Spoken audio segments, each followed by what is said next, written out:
As the lights went out, the all-British front row featured Gary Pavitt and Paul di Resta. Gary Pavitt on pole position, but a brilliant start from Paul di Resta meant going into Paddock Hill Bend, they were side by side.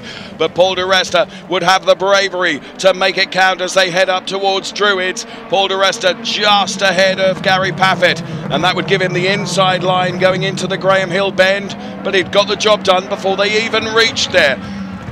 So it was Paul di Resta from Gary Pavitt, P1, P2, then Lucas Au, Robin Frines and Augusto Farfus all involved in a little collision. We can see in replay here, Lucas Au just losing the back end of the car, Robin Frines in avoidance, trying to get out of the way, but finds himself in the barriers, but was able to return from there. So was Lucas Au. The one that sustained the most damage, ironically, was Augusto Farfus, who was not involved in that, but unfortunately Augusto Farfus losing a big chunk of car. Safety car means an Indy-style restart for DTM, and once again this was an opportunity potentially for Gary Pavitt to wrestle back that P1 position from Paul di Resta. The jostling at the front of the pack as the cars went going. Paul di Resta drove the restart absolutely perfectly. Pascal Wehrlein putting himself on the inside of Gary Pavitt, but on the curbs loses a bit of momentum, which means it was Paul di Resta from Gary Pavitt, Pascal Wehrlein in P3, but Rennie Rast braving it out around the outside, and then it was Jamie Green, but Rennie Rast unfortunately out onto the grass did lose out to the Jamie Green car. So Paul di Resta led from Gary Pavitt, then it was Pascal Wehrlein. When Paul di Resta came in for his mandatory pit stop, it wasn't the quickest in the world, but it was quick enough.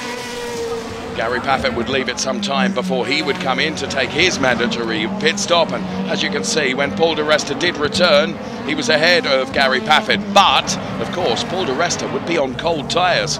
In came Jamie Green in the number 53 Audi as the team went to work on the Audi car in terms of the mandatory pit stop, and it wasn't the quickest for Jamie Green as he makes his way out of the pit lane right now.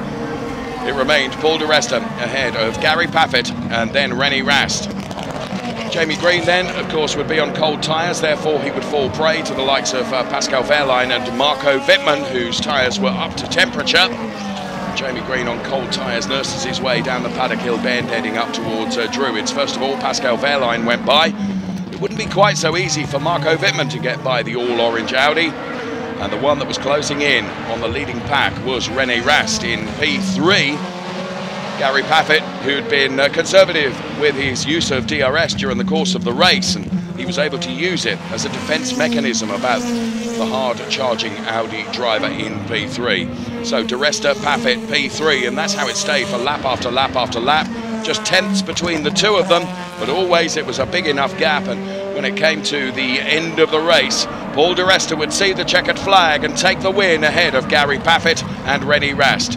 So, in the way that they started, an all-British 1-2, but it was Paul di Resta ahead of Gary Pavitt, and he celebrates in Parc Fermé, taking the win in race 2 here at Brands Hatch, and puts himself a little bit closer to Gary Pavitt in the Drivers' Championship.